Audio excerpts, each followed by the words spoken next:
Bienvenidos a su podcast Sentidos, Paranormales. Soy el hermano Víctor, brujo de Catemaco. investigado el tema paranormal, Andrick. El día de hoy tenemos otro capítulo especial, otro capítulo interesante, y es un tema que les ha gustado y han aceptado muy bien. Sí, claro. Sí, un tema que tiene que ver con el ocultismo, con el tema paranormal, con el tema de carreteras. Sí. O sea, tiene que ver con muchas cosas, amigo. Así es. Y también pues con aquellas personas que cuando hay un accidente o un incidente son las primeras que socorren. Sí, claro. Digo, Es la noble labor de los paramédicos. de los paramédicos, ¿no? Y es una labor muy importante porque son los primeros que llegan a la escena de un accidente y son los que te brindan los primeros auxilios para salvar vidas. Sí, claro. ¿Sí? Pero también en estos casos las historias de ellos se ven muy turbias. Bastante. Perfecto, amigo. Pues vamos a invitar a nuestros amigos que nos regalen un like, que compartan, que se suscriban al canal y recordarles que de alguna forma esos comentarios, esos likes, el que se suscriban, nos ayuda a nosotros a poder continuar con este proyecto, ¿no, amigo? Así es, ya que todo esto lo hacemos con mucho cariño, este espacio, pues las investigaciones, parte de pues las ediciones, las grabaciones, el espacio, pues lo hacemos con mucho cariño para ustedes, para buscarles y llevarles contenido de calidad y principalmente de vivencias reales que nos han pasado, que te han pasado a ti en tu trabajo, con tus amigos, de vacaciones, por una aventura, o por alguna circunstancia desagradable, te han tocado situaciones paranormales. Entonces, la mayor parte de relatos, o casi todos los relatos que hacemos, son de historias y vivencias reales. Claro. Invitarlos también ya a nuestro correo electrónico, sentidosparanormales@gmail.com. Se lo repito, sentidosparanormales@gmail.com. Ahí nos pueden mandar vivencias, nos pueden mandar comentarios, incluso invitaciones, amigo, para una próxima exploración. Y bueno, pues vamos a empezar. Así que ya saben, compartan, que es muy importante para todos. Perfecto. Andrick. Pues el día de hoy vamos a platicar acerca, o el título, vamos a ponerle Triaje de sombras. Triaje de sombras. Así es. Interesante. Va interesante y ahí conforme lo vayamos viendo, pues lo vamos platicando. ¿Sale? Muy bien. Ok. El asfalto de la autopista México-Cuernavaca no es una carretera, es una garganta negra que devora la luz de mis faros. La neblina ha dejado de ser un fenómeno meteorológico para convertirse en algo sólido. Una gasa húmeda y fría que se siente masticable, con un regusto a tierra mojada, y pino podrido que se filtra por las rejillas de ventilación de la unidad. Mis manos, enfundadas en el látex azul, descansan sobre mis rodillas con una quietud muy mental. Para mí, el mundo se divide en dos: lo que tiene pulso y lo que es chatarra. El resto, el miedo de los conductores, las cruces a la orilla del camino, las supersticiones de mis compañeros, es un ruido blanco. Un 10-9 en el kilómetro 42, dijo Marcos, mi compañero, sin apartar la vista del parabrisas. Un menor, atropellado. No sentí lástima, sentí el familiar ajuste de mis engranajes internos, esa desconexión clínica que transforma al ser humano en una serie de algoritmos de supervivencia. Mi mente ya estaba repasando el protocolo. ABC, control de hemorragias, inmovilización cervical, una máquina reparando a otra máquina. Al detenernos, la ambulancia pareció flotar en un vacío blanco. Bajé con el botiquín sintiendo el peso de la humedad en mi uniforme, con una mano invisible que intentaba detenerme. Ahí estaba él, un niño de unos 7 años, sentado en medio del carril de alta velocidad. No lloraba, su piel tenía el tono de la cera vieja y sus ojos, al reflejar mi linterna pupilar, me mostraron la contracción fotomotora que dicta la biología. Eran 2 pozos de obsidiana planos y hambrientos. Lo subimos a la cabina trasera. El acero inoxidable del cubículo vibraba con una frecuencia que me erizaba el vello de los brazos. Un zumbido eléctrico que no provenía del motor, sino del aire mismo. Los monitores parpadeaban, trazando líneas erráticas en las pantallas, como si intentaran traducir un lenguaje que no pertenece a este mundo. Iniciando intubación, anuncié, mi voz sonando, metálica en el espacio confinado. Deslicé el laringoscopio con la precisión de un relojero, pero al abrir su boca no encontré la humedad rosada de la mucosa ni el arco de la úvula. La luz de mi casco reveló una obstrucción mineral. La tráquea del niño estaba atestada de piedras de río, guijarros lisos y tierra negra compacta que crujía bajo el metal de mi herramienta. No había sangre, solo el olor a caucho quemado y cripta. Un escalofrío seco, como un hueso rompiéndose, me recorrió la columna. Miré a Marcos y al chofer. He esperado que compartieran mi asombro técnico, pero no estaban preparando la epinefrina. Marcos sostenía un frasco de alcohol y gasas, pero no para limpiar una herida. Estaba trazando símbolos frenéticos en las paredes de acero mientras susurraba una letanía rítmica, una oración que no figuraba en ningún manual de medicina. ¿Qué están haciendo? Mi voz fue un hilo de aire. Hay que despejar la vía aérea. Tiene sedimentos en los pulmones. No es un paciente, Valeria, susurró Marcos, su mirada fija en el espejo retrovisor, donde la figura del niño parecía multiplicarse en reflejos infinitos. Es el cobrador. Alguien tiene que pagar el peaje del asfalto para que nosotros podamos salir de esta niebla. El niño se incorporó en la camilla con una lentitud de insecto. Sus articulaciones emitían el sonido de ramas secas bajo el peso de un camión. El aire en la ambulancia se volvió tan pesado que mis pulmones se sentían llenos de arena. La lógica, mi único anclaje, comenzó a desmoronarse. Según el protocolo, si un corazón se detiene, usamos el desfibrilador. Si hay una amenaza, la neutralizamos. Tomé las paletas del monitor. El peso del plástico era lo único que me recordaba quién era yo. Cargando a 200 joules, pensé mecánicamente. El niño estiró una mano hacia mi rostro. Sus dedos no tenían huellas dactilares. Eran suaves como el terciopelo de una polilla negra. ¡Fuera!, grité, aplicando la descarga sobre el pequeño pecho inerte para expulsar lo que sea que habitara esa carcasa de tierra. El destello de luz azul inundó la cabina, borrando el mundo entero. Hubo un silencio absoluto, una fractura en el tiempo donde solo existía el olor a ozono y mi propio aliento contenido.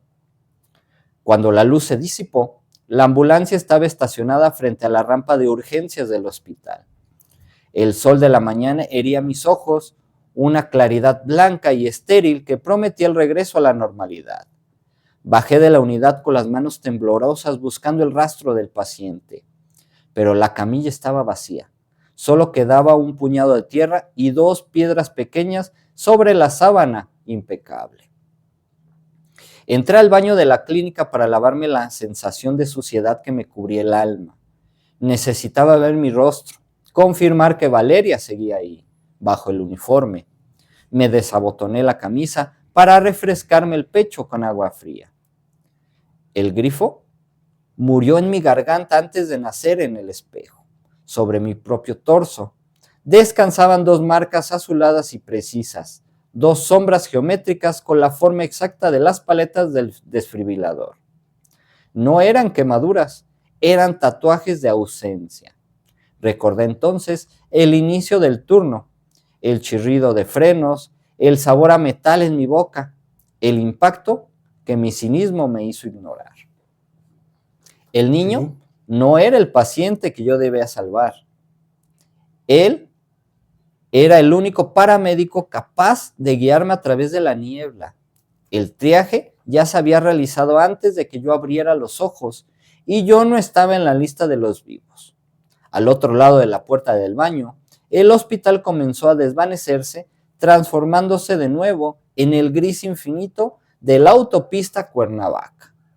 Y ahí estaba el niño esperando para guiarme. ¿Cómo ves esta historia, amigo? Fíjate, se escucha un poco, hasta cierto punto te vas perdiendo, pero lo que él vivió era su propia experiencia de fallecimiento. O sea, él en su relato, ¿sí? Si ustedes revisan bien, él tuvo una experiencia sobrenatural, porque él, de acuerdo a su labor, él creyó que fue hacia el auxilio de esa persona que estaba atropellada, cuando en realidad era él la persona atropellada. Ese niño o esa entidad que vio es la entidad que le iba a ayudar a cruzar el umbral. Puede decir que es la muerte. No, definitivamente la vio en forma de niño, ya que te puedo decir, en base a mi experiencia y varios casos, las personas cuando fallecen, no todas las personas que fallecen se entierran. Por eso, cuando hay intervención médica, hay gente que queda en el limbo del umbral del fallecimiento minutos. Sí, claro. ¿No? Y son revividos por la atención médica. Entonces, en estos casos, hay quienes ven el camino de transición de un plano terrenal, un plano espiritual, de diferentes formas. ¿Sí? Él lo asoció con un niño en una niebla, donde él era su guía y donde lo iba a guiar hacia el camino. Pero con la intervención que hubo, pues no lo dejaron, ¿sí? Lo volvieron a la vida. Intervinieron. Hay un relato de también un conocido de Catemaco, que cuando él tuvo varias operaciones por un problema de salud, en la última que tuvo, falleció varios minutos hasta que lo regresaron. Entonces, cuando él regresó, comenzó a llorar y diciendo, ¿por qué me regresan? Digo, yo ya estaba en un lugar lleno de árboles, un bosque hermoso, con ríos y con gente que yo conocía y que me estaba esperando. Y es lo que él decía, ¿no? En su momento de, ¿qué pasó? Él, cuando estuvo en el otro plano para trascender, su paraíso, por así decirlo, o el lugar donde iba a trascender, para él era un bosque frondoso, lleno de vegetación, lleno de un lago, un paisaje bonito, ¿te puedes imaginar? Y lo principalmente era la gente que lo estaba esperando, era gente que ya se había ido, pero que lo estaba esperando con los brazos abiertos. Sí, claro. ¿No? Entonces, cada de estas personas que han cruzado ese umbral cuentan cosas diferentes, pero es algo de lo que sí cuentan. Hay varios que comentan que Dios existe. Sí, que lo ven. Que lo ven, ¿no? Entonces, la verdad que es muy interesante.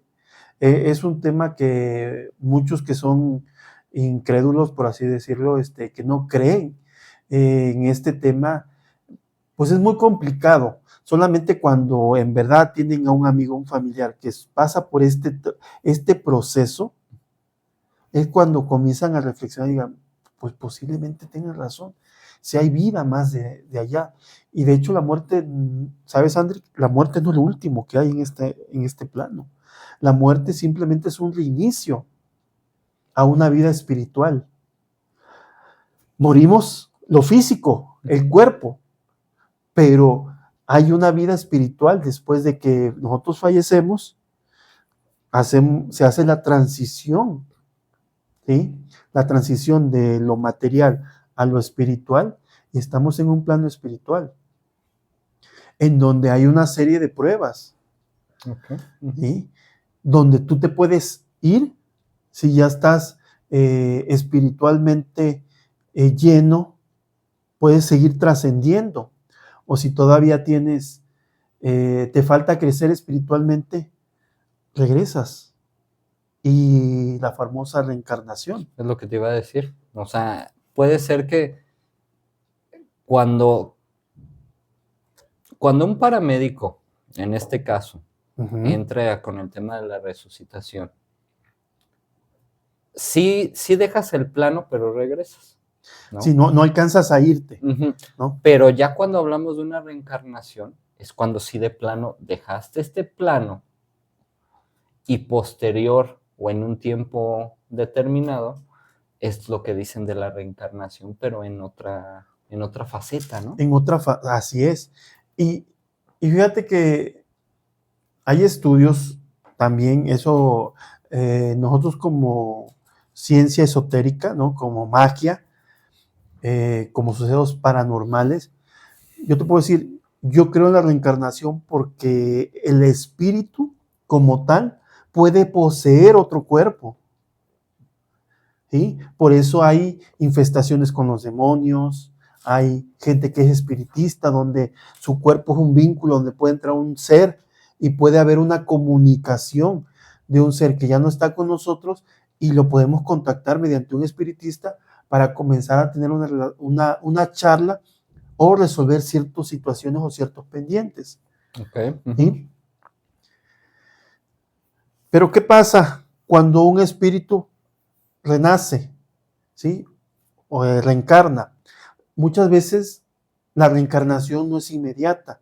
A veces cuando un cuerpo o un espíritu reencarna, el conocimiento base o el conocimiento que tiene desaparece. Es como un reseteo. Ok, vuelve a empezar. Vuelve a empezar. Pero hay casos, y hay casos muy documentados, donde las personas involucradas, principalmente los niños, cuando tienen un incidente o un accidente donde pierden la conciencia o la noción o incluso pierden la vida por un lapso de tiempo, cuando despiertan son otras personas. El espíritu ocupa el cuerpo de esa persona, ¿sí? Hay un intercambio y los niños ya no son iguales. ¿Y en qué te das cuenta? En lo que dicen, en cómo piensan, en las cosas que ven, ya ven el panorama un poco diferente. Y hay casos muy fuertes y documentados. Entonces les voy a dar un ejemplo, que decía, hay una egiptóloga, ¿sí? Que se dedicó a egiptóloga porque Egipto principalmente pues es una civilización muy antigua, claro, ¿no? Que tiene muchísima historia, desde las pirámides, los faraones, la esfinge. La egiptología es una rama que estudia la lengua y la cultura egipcia. Claro. ¿Sí? No necesariamente tienes que ser egipcio para ser egiptólogo. Claro. Cualquiera que le guste la cultura y que sea aficionada a la historia, pues puede irse por alguna rama, ¿no? Historia de algún país. Entonces, esta señora, de niña, que fue la madre de la egiptología, y verdad que está documentado, ella tuvo un accidente de niña, perdió la vida en un lapso de hasta 10 minutos cuando fue resucitada. Entonces, cuando la volvieron a la vida, ella ya era diferente, comenzaba a hablar un lenguaje extraño. Y los papás dijeron, no, pues a lo mejor por el golpe, por el tiempo, pues su cerebro todavía no está funcionando de forma adecuada, y lo que dice pues es incoherente, y a lo mejor tuvo un daño cerebral. Entonces, ella fue despertando esa noción, y les comentaba decir, es que, ¿quiénes son ustedes? No, pues somos tus padres, pues que ustedes no son mis padres. ¿Y dónde estoy? Pues estás en tu casa, esta no es mi casa. Entonces, con el tiempo la llevaron a hacer estudios, todo, y todo bien, todo normal. Ella era, pues que no tiene nada, está bien físicamente, corporalmente está muy bien, es una niña sana.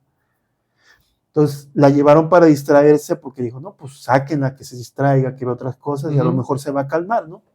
Entonces lo llevaron a un museo importante y en el museo, en la parte de egiptología, comenzó, es que yo conozco todo eso, eso es de mi casa, de mi hogar.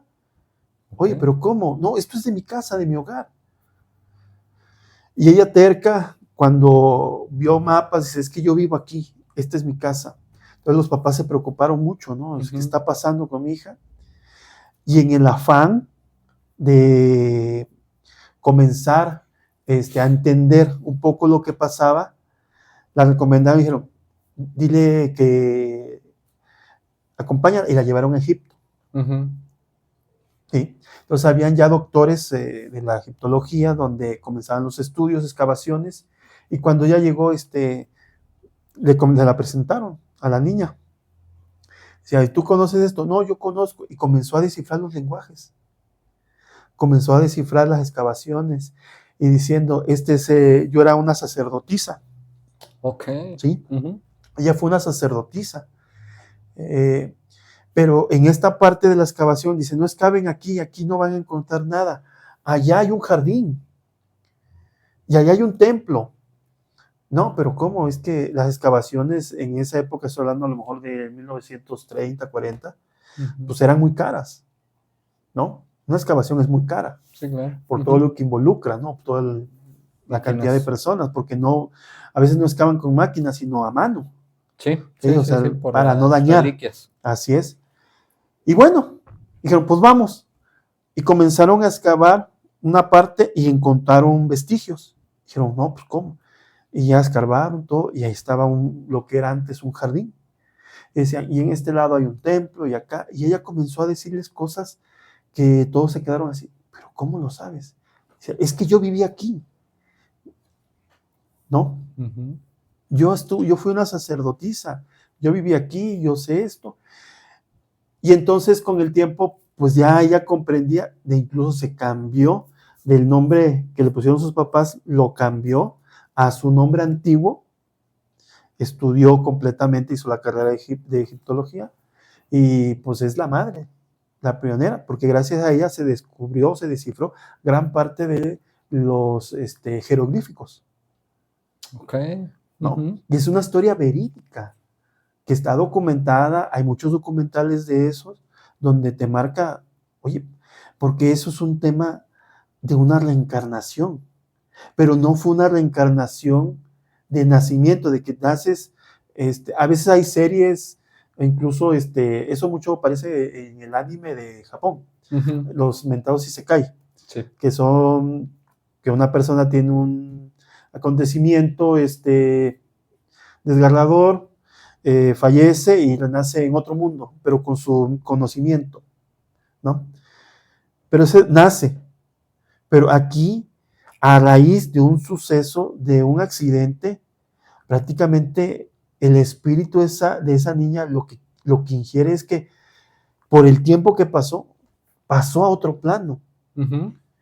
Y ese cuerpo buscó y se apropió de esa esencia de ese cuerpo. Es lo que te iba a comentar. Normalmente nosotros hablamos de que cuando hay una reencarnación, hablamos de que si ahorita esta persona nos deja, esta persona es la que va a reencarnar. Pero jamás hablamos de que alguien más podría reencarnar en el cuerpo que se acaba de quedar vacío. Como un envase. Ajá, ¿no? Es como un envase. Que después podemos hablar del tema de los envases energéticos, ¿no?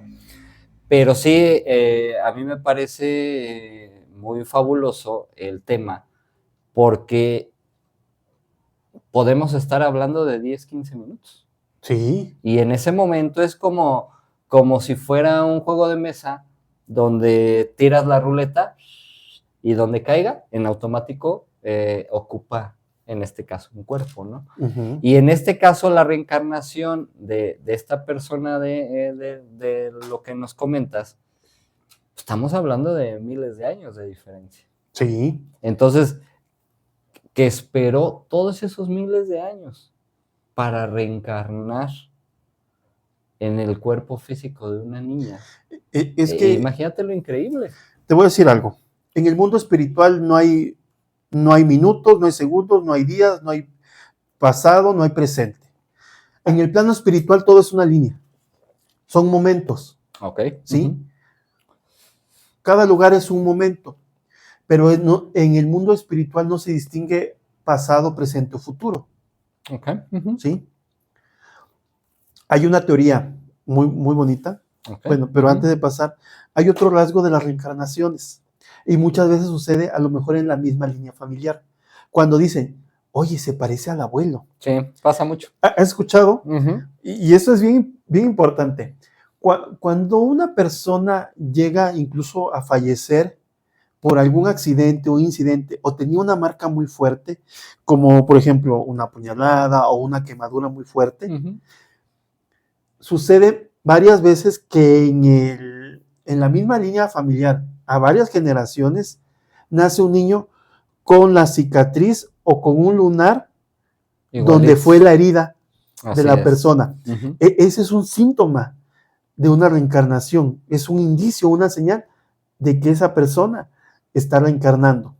Que no tenga, porque te digo, hay casos donde no se resetea el cuerpo y Ujú. donde no te acuerdas de nada y tú sigues una vida nueva.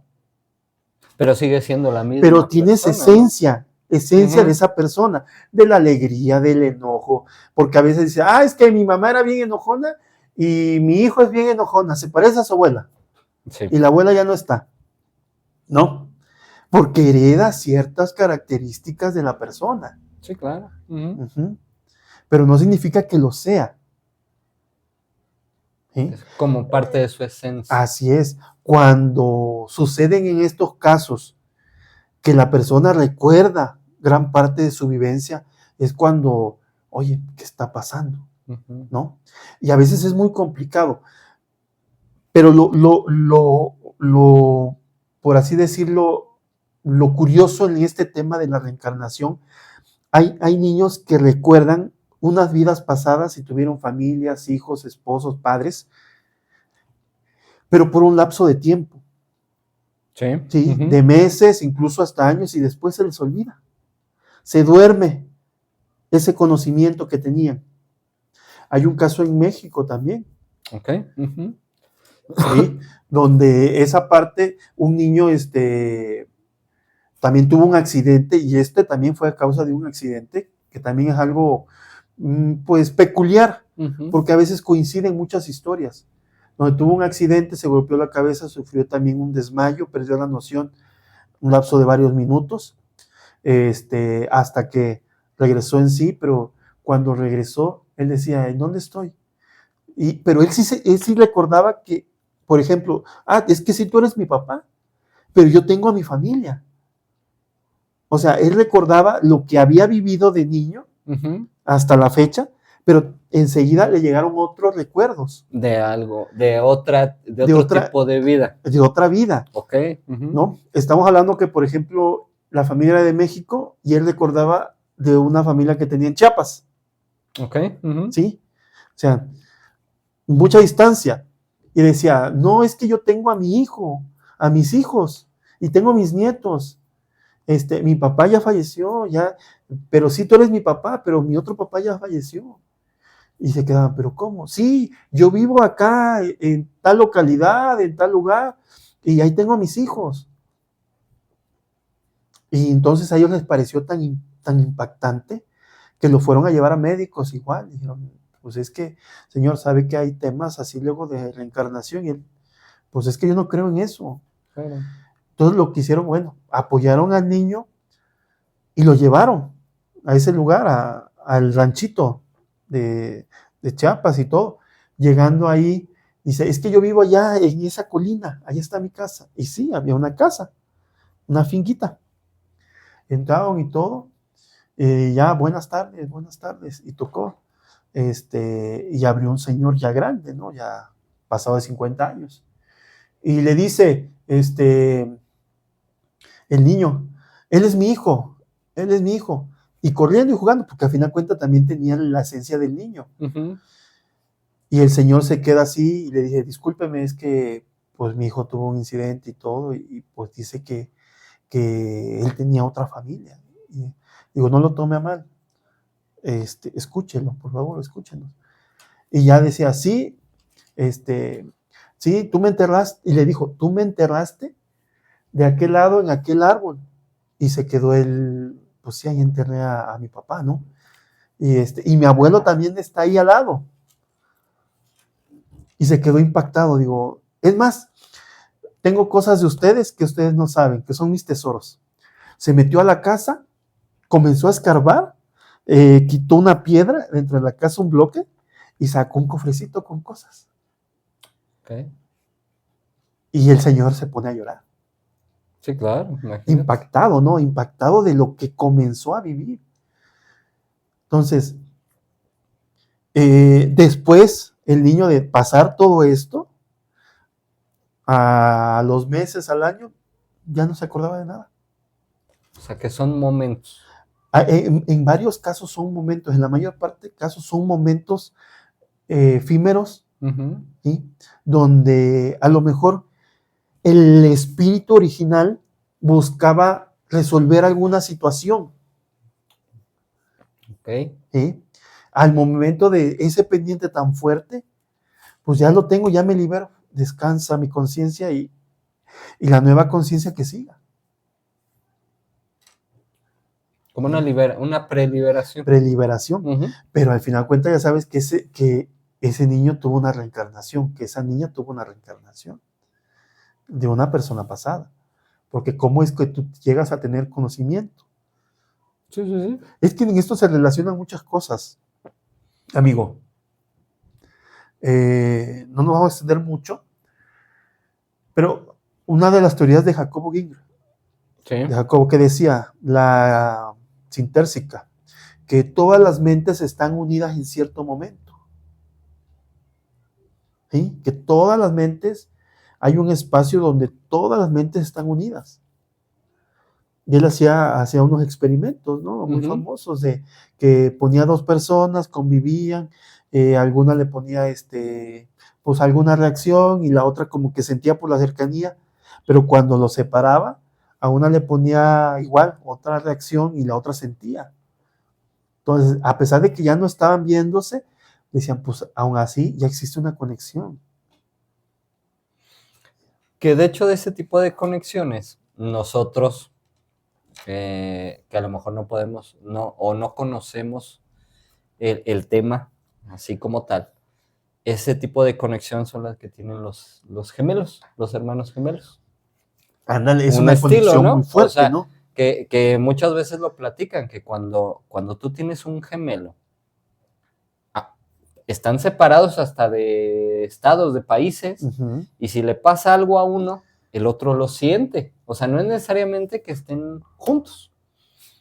Algo así se me asimila a lo que nos estás platicando ahorita. Mira, ¿no? ¿Qué te parece que en un próximo programa hablemos de los gemelos? Ok. Porque hay casos muy interesantes donde lo paranormal entra, donde hay gemelos o hasta trillizos separados y que el destino al final los junta con coincidencias en sus vidas. Incluso, ¿no? No necesariamente para bien. ¿no? También para mal. Así lo podemos dejar. Así es. O sea, dejar esa incógnita. Uh-huh. Porque no todo lo que se parece a ti es bueno. Sí, claro. Porque incluso lo llegan a decir, ¿no? Que tú puedes tener alguna semejanza uh-huh. con algún otro tipo de objeto, de algún otro personaje que ya no esté aquí. Como bien lo dijiste ahorita, no lo platicaste, o sea, no necesariamente tiene que ser un familiar tuyo. Así es. Sino que a lo mejor dentro del proceso, o sea, a lo mejor al ratito hasta te puedes parecer a un emperador japonés que vivió hace 3000 años. Es que hay muchas cosas, es en este tema de las reencarnaciones, de lo espiritual y de la conciencia, ¿sí? Uh-huh. Porque hay una conciencia colectiva. Yo lo he platicado y se los comento, en la forma en donde nosotros podemos identificar esto es en los sueños, ¿sí? Que te contaba. A veces soñamos con personas que no hemos visto, uh-huh. pero cuando la vemos, yo ya te he visto en algún lado, y recuerdas, yo soñé con ella, antes de conocerlas. ¿Qué significa? Que al final de cuentas, el sueño, el espíritu trasciende en un plano espiritual donde hay una conjunción o un convivio espiritual con varios entes, en donde puedes reconocer a gente que vas a conocer, mucho antes de que las conozcas en físico, Ok. ¿no? Es un tema interesante. Y También vamos a platicar. podríamos preparar un capítulo, Ah, sí, porque hay cosas porque sí es un tema bastante interesante, ¿no? Son temas donde cuando algo sucede, puede ser coincidencia, Ujú. pero cuando 2 o más, 3, 4, 5 sucesos coinciden, pues ya no es coincidencia, ¿No? Ya ¿no? es algo que está trazado. Sí, está pactado. ya es una señal de decir, oye, todo esto tiene un fin o tiene un porqué, pero a veces no tenemos la mente tan abierta para aceptar que en verdad hay más cosas que todavía no tienen nombre. Yo te lo digo, la magia es ciencia no descubierta, Ujú. como la ciencia descubierta ya no es magia. Sí, ¿Sí? claro. Entonces, conforme vayamos avanzando, conforme vayamos descubriendo cosas, vamos a ver que muchas cosas esotéricas son manifestaciones energéticas. Así es, y no nada más energéticas, amigos, sino lo podemos dar a entender como es algo que tiene una lógica, que tiene un porqué. O Así es. incluso también podríamos platicar de que a veces no sabemos el porqué, Ujú, ¿no? Que no tiene una explicación lógica todavía. ujú. Pero eso lo podremos platicar en otro capítulo, Sí, abundando así el es. tema desde cero. ¿Y qué te parece si invitamos a nuestros amigos a que también nos pongan en los comentarios, que nos Así es. manden algún Sí, tema de este tipo y hacer una retroalimentación del efectivamente. tema, de algo que les podía haber pasado, de algo que podían haber investigado? O de algo que hayan vivido con un Así familiar, es. porque también en la familia tenemos casos que los hemos escuchado, pero como que no les ponemos atención. ¿Por qué? Porque, pues bueno, a lo mejor no somos tan crédulos a estos temas, pero muchos de los que nos siguen van a reaccionar y te apuesto van a decir, es cierto, Sí, claro. hay comportamientos que van moldeando desde el bisabuelo hasta el nieto y cuando ves no hay una convivencia. ¿Por qué? Porque a lo mejor el abuelo falleció y ya nació el nieto y pues no tuvieron un convivio A para lo decir, mejor no se conocen. ajá, copió su comportamiento porque lo vio. Ujú. No, a veces son tan naturales. Sí, porque ya ahí viene el otro tema, que sin tener una interacción o sin haber un conocimiento, hay algo detrás. Así es. Perfecto, Y amigo. bueno, saludos a todos los paramédicos. La verdad que esta historia es muy interesante y la verdad que junto con los médicos, pero los paramédicos son la primera línea de acción y corren más riesgo porque son los primeros que llegan a la escena de Sí, claro. incidente. Sin saber contra qué tipo de peligros se pueden enfrentar, Así ¿no? es. Perfecto, amigo. Este fue su podcast Sentidos, Paranormales. cuando la lógica termina. El misterio comienza.